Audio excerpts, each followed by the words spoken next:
At the scene of this mudslide in Sapucaia, Brazil, recovery crews are finding more bodies. The death toll has grown to over a dozen, with 18 people still unaccounted for.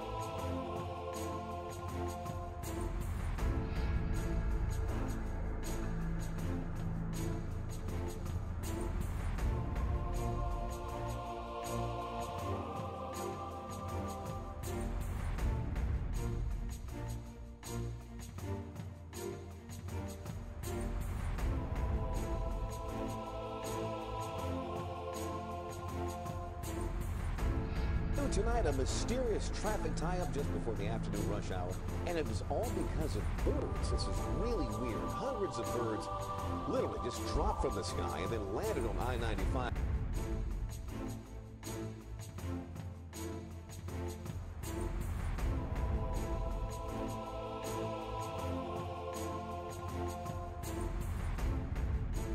Many fishermen on the James River near the North Dakota border are concerned about the thousands of dead fish they're finding.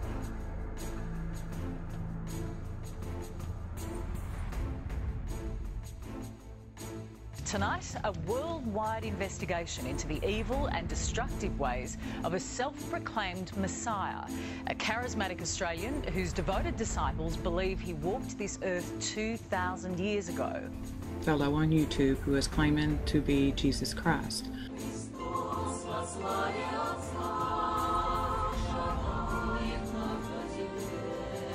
2 decades ago, that man was known as Sergei Anatolyevich Torov, a 29-year-old patrol officer who suddenly had a revelation that his was the word of God. Conveniently, this realization happened right around the time the Soviet Union, a self-proclaimed nation of atheists, began to crumble and religion became an acceptable topic of discussion in Russia. He soon began writing the Last Testament, a 12-volume follow-up of sorts to the New Testament, which details the religion's major tenets and provides answers to some of life's most mundane questions, such as which brand of detergent you should use.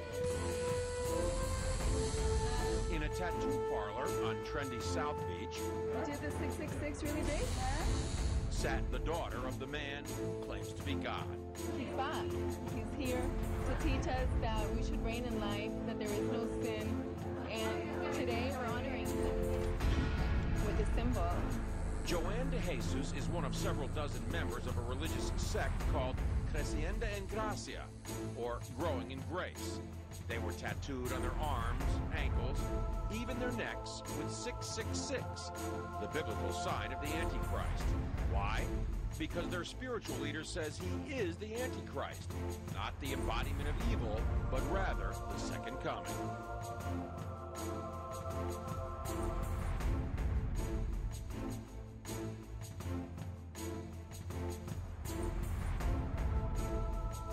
Police were forced to open fire on a naked man who refused to stop chewing the face off of another man. Not what you expect to happen when you are waiting in line to go to a blockbuster movie, what's expected to be the blockbuster of the summer, and then this unfolds. The why, we don't know. The worst grade school shooting in U.S. history, at least 27 dead, 20 children, 7 adults, including the principal. And the gunman killed himself.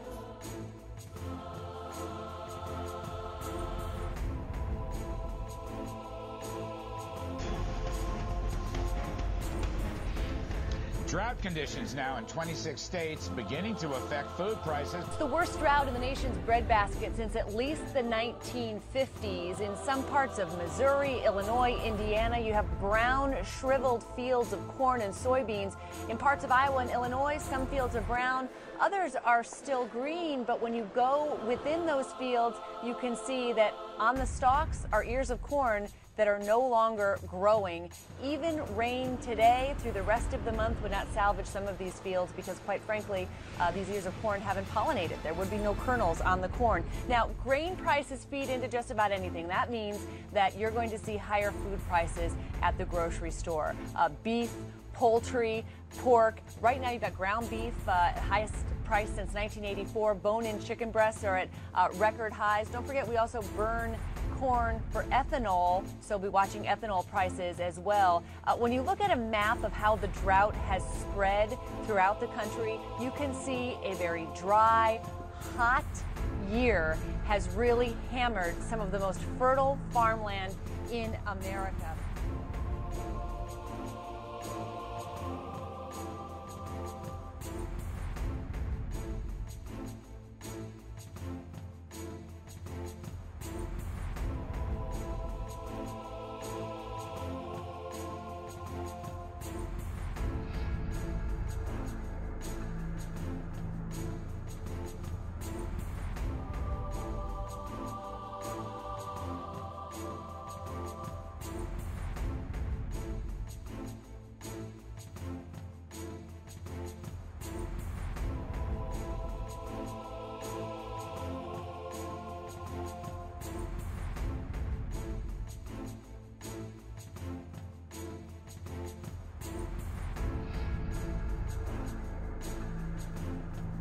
There we are, folks. Yeah, it looks like there might be very well a tornado on the ground there. That is south, looking towards Brookley Field, looking down towards DIP. If you're in those areas, you need to be in shelter. That is a tornado on the ground. That is a tornado on the ground. Tornado. Significant one. Yeah, that is Mobile, folks. This is tornado. You can see debris flying as well. Power flashes off there. Yeah. There is a tornado on the ground, folks. If you're listening to us, you're in Mobile County, you need to be in shelter at this point.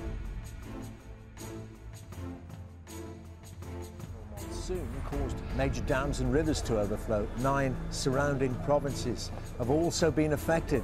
Let's get the latest from Mike Cohen. He joins us on the line from Manila. And Mike, conditions sound quite dreadful.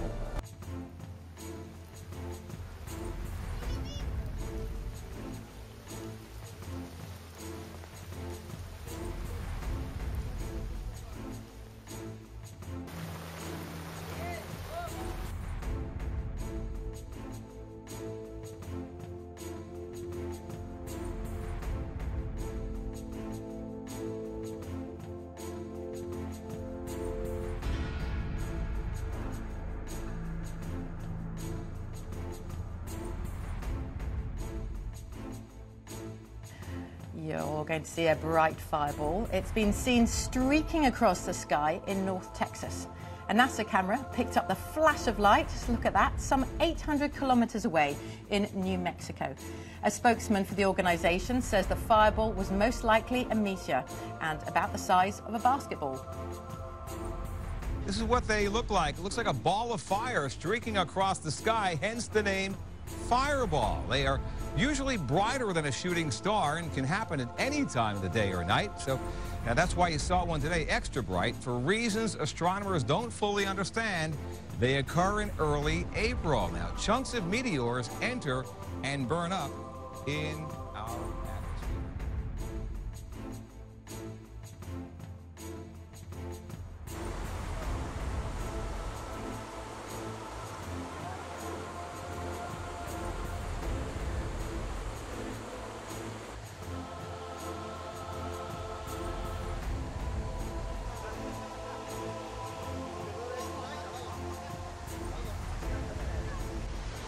Severe floods sweep across provinces in southwestern China, brought on by torrential rains.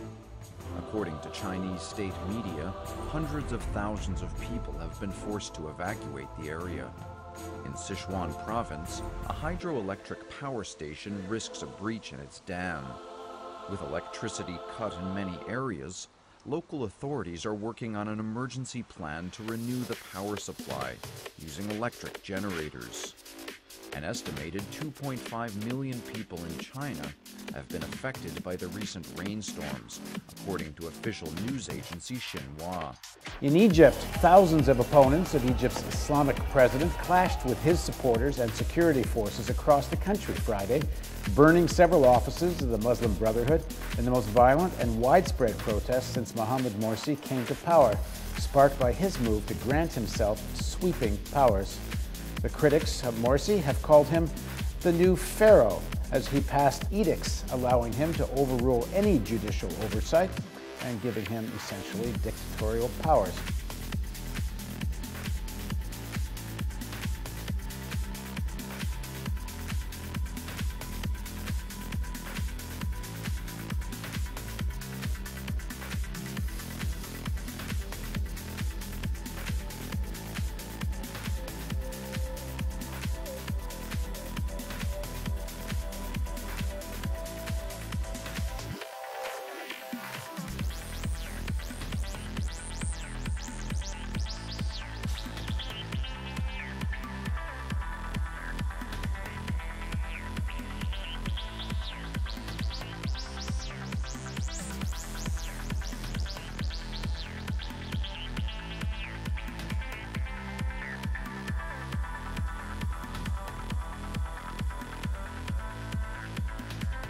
fighting in Damascus has not let up, and the northern district of Bazaar is being hit hard.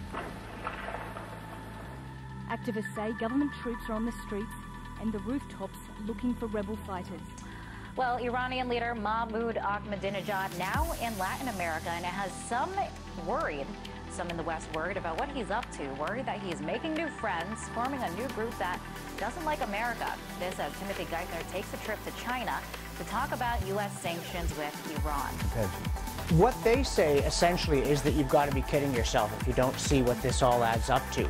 They say the International Atomic Energy Agency, which has been haggling with Iran over, will you tell us what you're doing, will you admit this is your handwriting, blah, blah, blah, has put out enough unclassified information that you can tell that the Iranians are assembling all the pieces of the nuclear rocket kit. Israel has launched a deadly military offensive against Gaza, with fighter jets and warships attacking the occupied territory. The operation began with the airstrike assassination of the military leader of Hamas. The Palestinian group pledged to open the gates of hell in retaliation. Ambulance crews who said as many as 10 people were killed, although there is one report now saying 11 people were killed in that blast. But we know 10 members of one family. Also, 2 media centers built. Those are rather large explosions.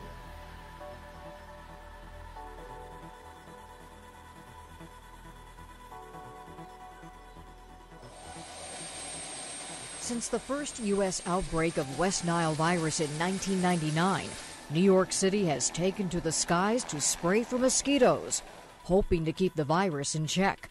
In Dallas, Texas, the outbreak is so bad, officials plan to do the same thing this year. This is a major outbreak. That's why we're declaring that there's a disaster here. Canada's largest ever beef recall is getting worse. Not only did the number of products expand again, we learned today that 5 more people got sick eating tainted meat.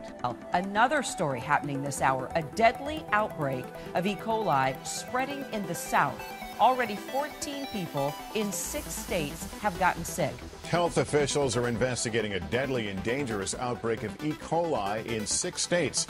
The mystery, what's causing it, and where did it start? Our report from NBC's Gabe Gutierrez in Atlanta. The biggest cluster of the E. coli infections is in the Atlanta area. 5 cases right in the CDC's backyard. As starving Somalis streamed across the border with Kenya. The numbers had swollen dramatically well before famine was declared in July. By September, there were nearly 450,000 people pushing its boundaries. The most severe drought in 60 years. 4 million Somalis facing starvation. A hardline Islamist armed group preventing some international aid from getting in. And families having to travel huge distances across front lines before receiving help. Access to the crisis is so bad that the UN says it doesn't know how many people have died, but that it's certainly in the tens of thousands, most of those children. The deadly impact in northwestern Iran from a pair of powerful earthquakes. We've heard from Iranian media that at least 50 people were killed, 400 are injured, but the French news agency, Agence France-Presse, is now reporting the death toll has been raised to at least 80. The 2 quakes struck Saturday afternoon local time near the city of Tabriz. Neighboring towns felt the earth shake, and since then there have been several strong aftershocks. One of Italy's most powerful earthquakes shook northern Italy on Sunday the 20th of May 2012, causing death and destruction. The 6.0 earthquake killed at least 6 people, with the death toll expected to rise, and left thousands more injured or left without homes. A clean-up operation is now underway as centuries of history have been destroyed, with medieval castles, churches and clock towers reduced to rubble.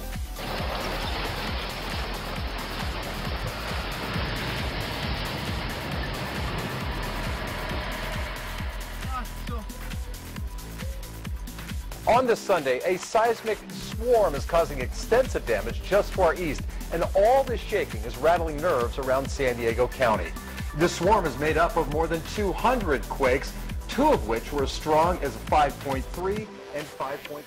4:35 p.m. Central Time on Sunday, August 26, 2012. And we're looking at Earthquake 3D, which is the USGS feed of the most recent earthquakes. I have it turned down for the last 24 hours, and we're looking at everything 2.5 magnitude and greater in the continental U.S.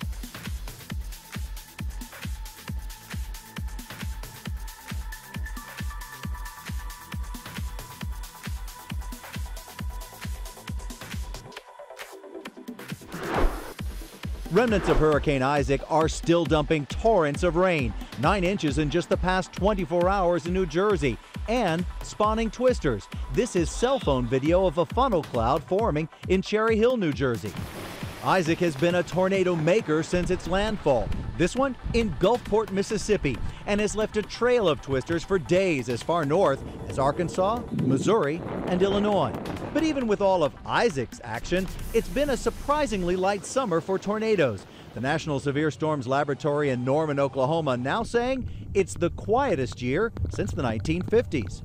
And this summer's crippling dome of heat and drought are the reason. No rain means no storms, creating fewer tornadoes. And that's why Isaac, with its 47 tornadoes in 9 states, is so remarkable. 60 million Americans will feel its power.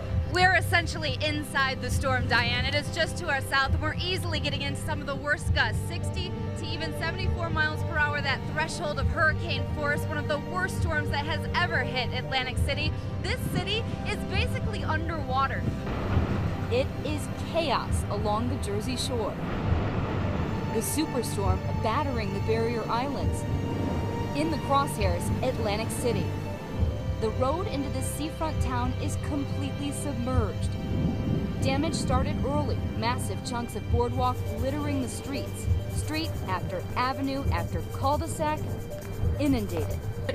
Once the surge peaks, at high tide, waves at the shore could grow to 20 feet. Out at sea, up to 40 feet. You gotta take a look at this. All the winds have picked up, and this is what happens. Debris, like pieces of the boardwalk, have come for 3 blocks. That's the ocean back there. Huge waves crashing up and over. Do you see that one? Pushing ocean water. The storm is on top of us right now.